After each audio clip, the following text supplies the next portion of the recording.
তো প্রিয় দর্শক, এটি আপনাদেরকে দেখানোর জন্য আমি একটা নোটিশ নিয়ে নিচ্ছি মানসার ওয়েবসাইট থেকে। এই নোটিশটা থেকে আমি আপনাদেরকে বুঝিয়ে দিব।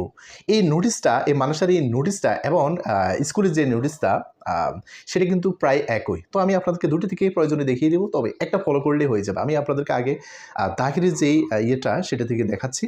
দেখুন, এখানে কিন্তু বলা হয়েছে বাংলাদেশ মাদ্রাসা শিক্ষা বোর্ড ঢাকা। হ্যাঁ? এখানে বলা হয়েছে দাখিল পরীক্ষা ২০২৪ উত্তরপত্র পুনর্নিরীক্ষণের সংক্রান্ত বিজ্ঞপ্তি। দেখুন, এখানে বলা হয়েছে যে এখান থেকে আগে তারিখটা জেনে নিন। তারিখটা আমি আপনাদেরকে দেখিয়ে দিচ্ছি। এই যে তারিখটা, হ্যাঁ?